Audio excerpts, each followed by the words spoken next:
Hey, what's up? My name is Jonathan Fink, and welcome to my audiobook series, free on YouTube.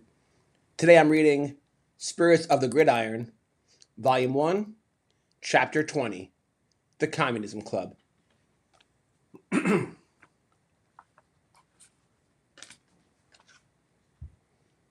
Simpson College had changed. Some would say it evolved. Others murmured it had drifted. Either way, by the time Madison Clark and Beck Jordan founded the Simpson College Libertarian Society, the air on campus felt tense, like someone had left a kettle on too long and everyone was waiting for the whistle. The club started in a basement classroom with 10 mismatched chairs, a dry erase board that hadn't been cleaned in years, and a few curious freshmen who heard rumors of the club where you're actually allowed to disagree. Beck handled the flyers. Madison made the speeches. Together, they turned a scrappy group of political misfits into the fastest growing student organization on campus. Their motto was simple: think for yourself, speak freely, own your ideas. They weren't right-wing or left-wing. They didn't campaign. They didn't shout people down. They asked questions. They encouraged discussion. They even held a free speech on the lawn day where students could say whatever they wanted. Good, bad, brilliant, stupid. It was messy, and it was working. The administration, to its credit, didn't shut them down. But they didn't lean in either. Simpson had become the kind of place where certain ideas got the side eye, if not from the faculty, then definitely from the student body. Mandatory diversity seminars, gender-neutral bathrooms in every hall, pronoun pins handed out at orientation. The school was proudly progressive, and the Libertarian Club stuck out like a sore thumb. Madison didn't mind. She thrived on friction. Her father, Professor Felvis Clark, had been a tenured political science professor at Simpson for over 10 years. When he came to one of the early meetings, he sat in the back, arms crossed, eyes skeptical. By the end, he was clapping. Later that evening, he cornered Beck as they folded up chairs. "You believe in what she's doing?" he asked. "I do," Beck said.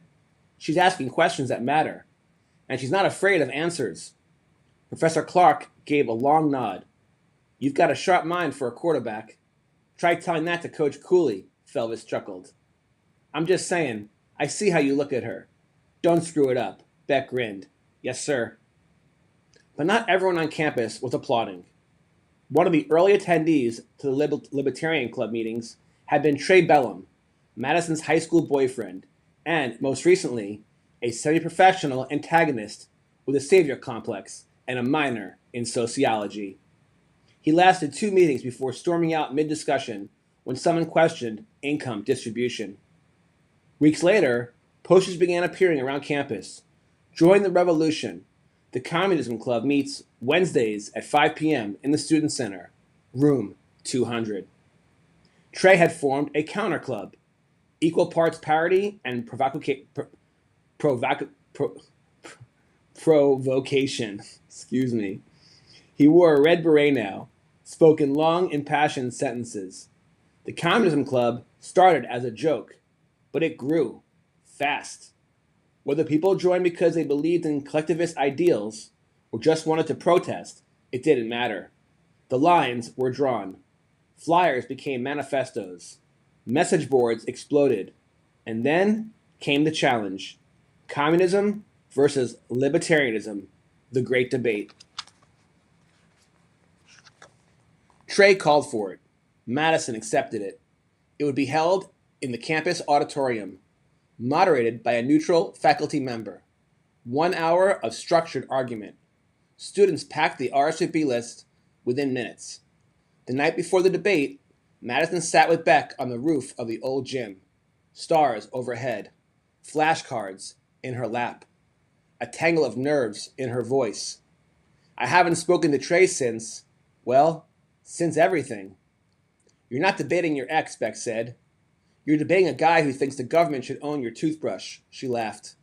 What if he rattles me? Then you rattle him back. You're Madison Clark. You debate with your soul. She turned to him. Why are you always so calm? I'm not. I just believe in you. She leaned in. They kissed quietly. No hot air balloon, just sky and stillness and the warm feeling of something real. The next evening, the auditorium buzzed like a football game. The audience was ready. The air felt electric. On stage, Madison stood tall, behind the podium, in a navy blazer, her hair pinned back like a news anchor. Trey wore a red scarf and his notorious red beret. The first question was simple. What role should the government play in our daily lives? And just like that, it began. Madison spoke with poise, reason, and fire. She quoted Hayek, Paine, and Locke. She talked about choice, individual dignity, and the danger of concentrated power.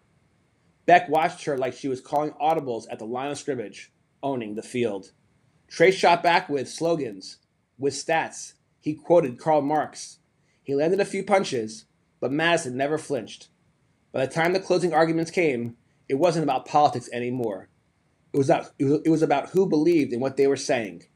And Madison believed every word. When it ended, the room erupted in applause. Students came up, asking questions, wanting to join the Libertarian Club. Faculty members shook hands. The Communism Club would live on, but everyone knew which side had won the debate. That night, back in her dorm, Madison turned to Beck. Why does this feel like the beginning of something? Because it is, he said, and I'm with you, all the way. She smiled. Even if we get banned from campus one day? He smirked. Then we'll just enter the transfer portal, they laughed. And somewhere, deep in the walls of Simpson College, a shift was happening. Not a revolution, not a regime change, but a shift in consciousness. End of chapter 20. Up next, chapter 21, the rivalry game. If you enjoyed this chapter, please smash the like button. If you really enjoyed this chapter, please subscribe. Thank you so much. God bless.